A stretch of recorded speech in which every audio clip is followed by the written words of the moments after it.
बिस्मिल्लाहिर्रहमानिर्रहीम। अस्सलाम वालेकुम स्टूडेंट, उम्मीद है कि तमाम लोग खैरियत से होंगे। स्टूडेंट, आप लोगों को याद होगा लास्ट क्लास में चैप्टर नंबर 2 जिसका नाम system of real number exponents and radical, ठीक है।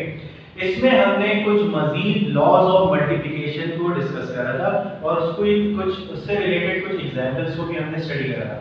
आप लोगों को याद होगा मैंने आपको बात बताई थी कि अगर मैंने मैथमेटिक्स को स्ट्रॉन्ग करना है, यानी मेरा जो मैथ सब्जेक्ट है जिसको मैं आज से पहले या अभी तक मैं समझता हूँ कि बहुत ही ज्यादा कॉम्प्लेक्स सब्जेक्ट है, बहुत ही ज्यादा मुश्किल है, ठीक है। तो इस ख्याल को, इस डर को मैंने दूर करना है, तो मैंने क्या करना है, अपनी बेस को स्ट्रॉन्ग करना है। यानी मैंने मैथमेटिक्स की बुनियाद जिसे कहता हूं उसको सीखना है, ना सिर्फ सीखना है बल्कि उसको अपनाना है और उसकी प्रैक्टिस करके उसको परफेक्ट करना है, ठीक है। तो इसीलिए हम बेसिकली क्या काम कर रहे हैं, बेसिक कॉन्सेप्ट को स्टडी कर रहे हैं मैथमेटिक्स के, जिसमें कल की क्लास में हमने लॉज ऑफ मल्टीप्लिकेशन को स्टडी करा था। थोड़ा सा रिवाइज करवाता हुआ चलो, क्यों? क्योंकि रिवाइज करने से ये होता है कि आगे का जो लेक्चर होता है जब आप पीछे का रिकॉल कर लेते हो तो उससे फायदा ये होता है कि आगे का आपके लिए आसान हो जाता है, ठीक है। तो थोड़ा सा मैं रिवाइज करवा देता हूं, शॉर्टली रिवाइज करवा देता हूं। लॉ नंबर 4 हमने स्टडी करा था लास्ट क्लास में। अगर किसी कांस्टेंट या वेरिएबल के ऊपर, कंसंट्रेशन रखिएगा, अगर किसी कांस्टेंट या वेरिएबल के ऊपर पावर क्या है, इवन है। मैंने आपको यहां पे कांसेप्ट दिया था इवन का।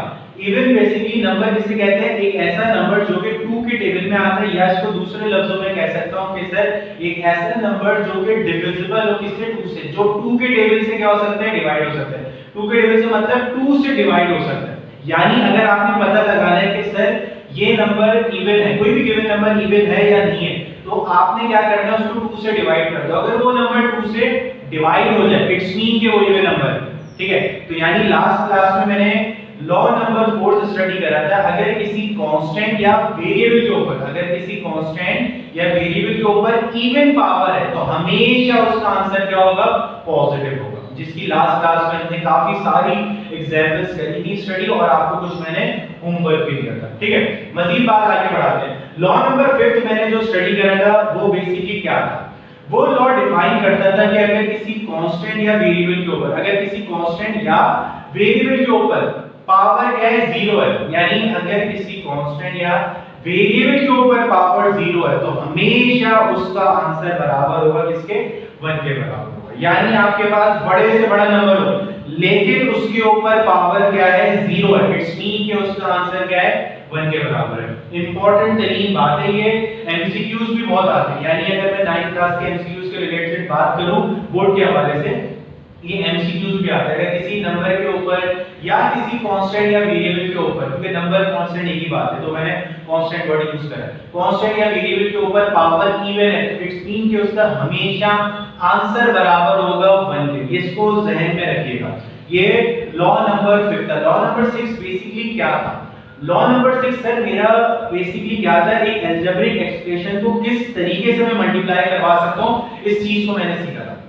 यानी लॉ नंबर 6 बेसिकली कोई लॉ तो नहीं था लेकिन वो मुझे एक चीज सिखाता था। क्या सिखा रहा था कि किस तरीके से एक अलजेब्रिक एक्सप्रेशन को मैं मल्टीप्लाई कर सकता हूं। अलजेब्रिक एक्सप्रेशन भी बता देता हूं, आप जानते हैं अलजेब्रिक एक्सप्रेशन एक ऐसा मैथमेटिकल सेंटेंस होता है जिसमें कांस्टेंट, वेरिएबल और ऑपरेटर, जिसको मैं साइन कहता हूं, शामिल होते हैं। यानी एक ऐसा मैथमेटिकल सेंटेंस जिसमें वेरिएबल, ऑपरेटर और साइन शामिल हो तो एक ऐसा मैथमेटिकल सेंटेंस कहलाता है क्या, एक्सप्रेशन कहलाता है। ये लास्ट क्लास में मैंने इसको क्या करा था, सीखा था। ये 3 एप्लीकेशन या सॉरी 3 लॉज को मैंने स्टडी करा था और इन्हीं से रिलेटेड सवालात को भी मैंने स्टडी करा था।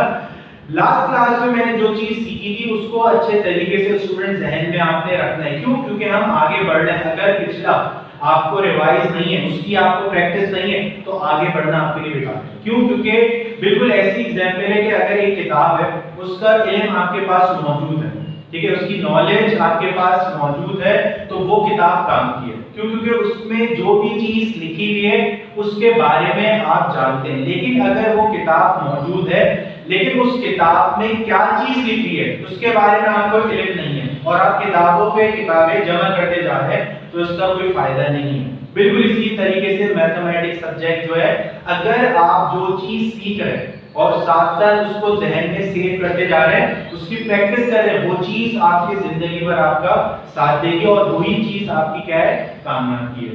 यानी एक स्टूडेंट के लिए बेसिकली अगर कोई चीज ताकत होती है या उसका वेपन जिसको कहेंगे, जिसको ताकत या वेपन जिसको हथियार कहते हैं, वो उसकी स्टडी होती है, वो उसकी नॉलेज होती है, जो वो चीज सीखता है और उससे फायदा हासिल करता है। तो उम्मीद है सारी चीजें क्लियर हो रही है। आज की क्लास में लास्ट मल्टीप्लिकेशन का लॉ में स्टडी कर लेते हैं, यानी लॉ नंबर 7 को स्टडी कर लेना।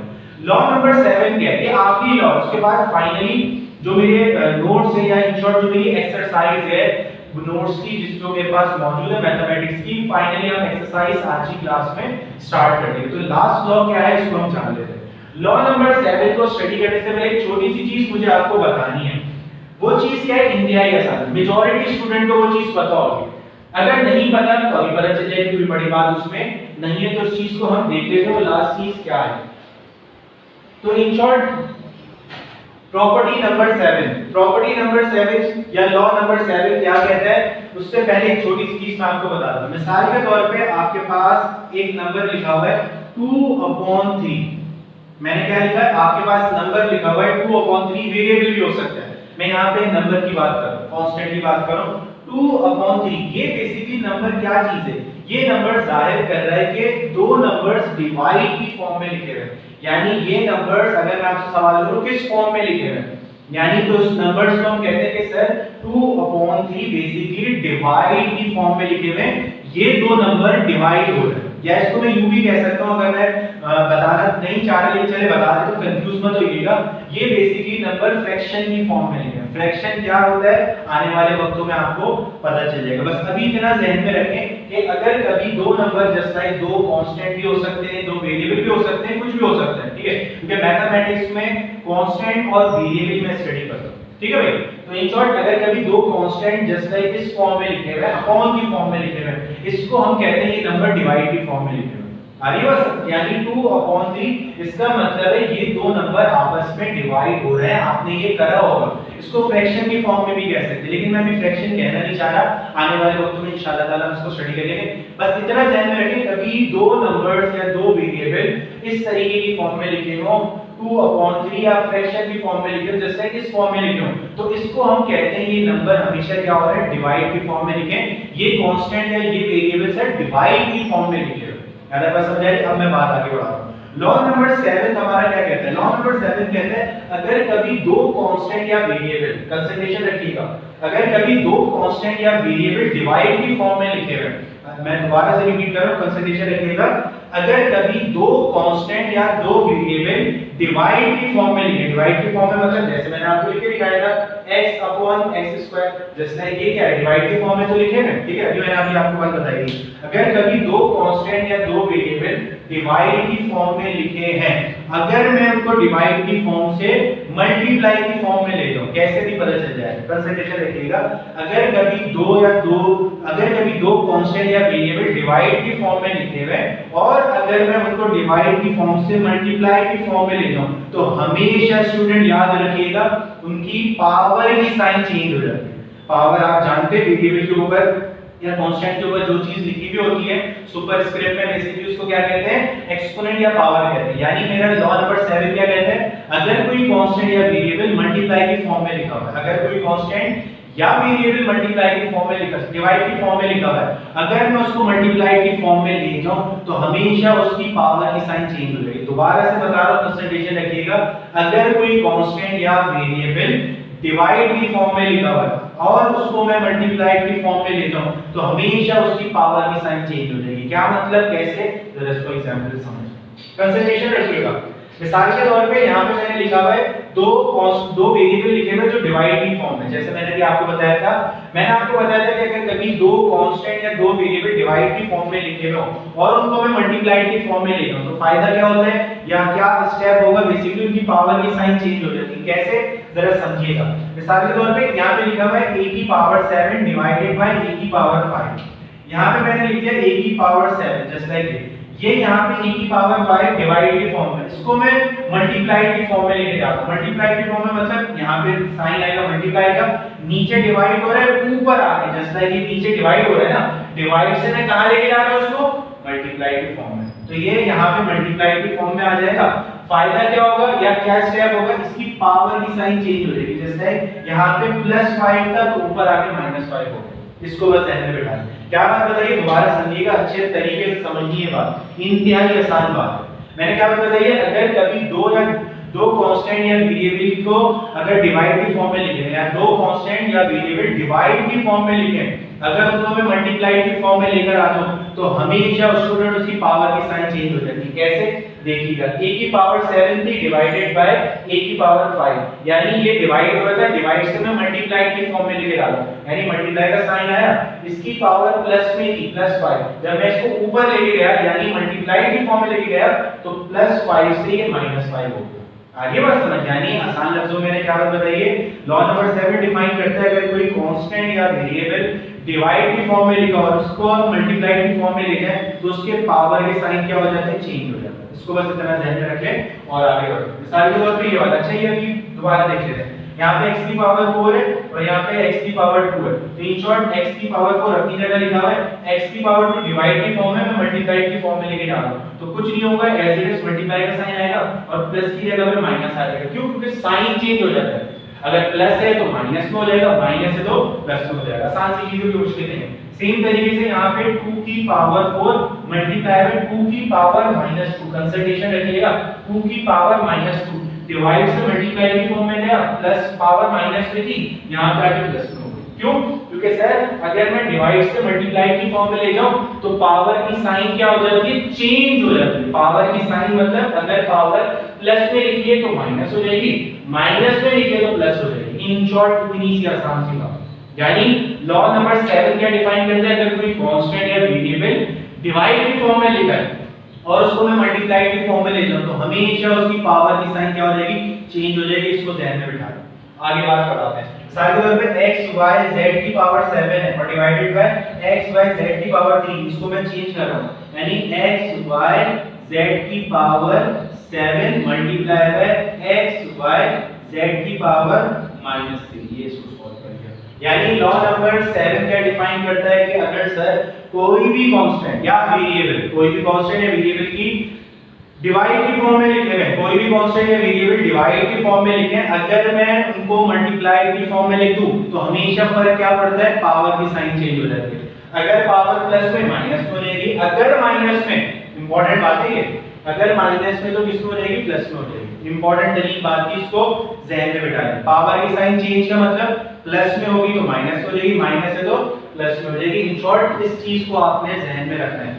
ये चीज ज़हन में होगी तो इन शॉर्ट जितनी भी आगे की मैथमेटिक्स है आपके लिए आसान हो जाएगी। जो मैं बातें बता रहा हूं उसको एज इट इज आपने ज़हन में रखते जाए, इंशाल्लाह ताला एक वक्त आएगा सारी चीजें आप लोगों के लिए आसान होंगी।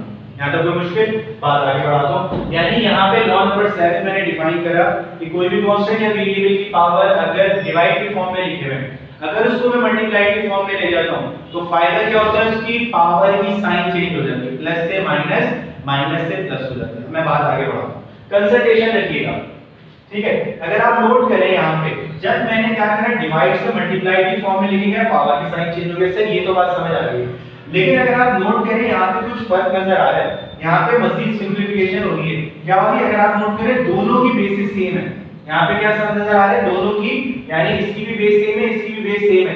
आपके पास जानते हैं अगर बेसिस सेम हो क्या हो जाती है, पावर्स ऐड हो जाती है। तो इन शॉर्ट यहाँ पे और भी मैं कर सकता हूँ, इनको और सॉल्व कर सकता हूँ, लेकिन अभी मैं सॉल्व नहीं कर रहा, बस इसको ध्यान में रख लेंगे। अगर बेसिस सेम हो तो पावर्स ऐड हो जाती है, इनकी पावर्स में ऐड कर सकता हूँ, करके दिखा देता हूँ। चलिए अगर आप नोट करें यहाँ पे, इसकी भी बेस क्या है, इसकी भी बेस a है, इसकी भी बेस a है, दोनों की पावर क्या हो जाएगी, ऐड हो जाएगी।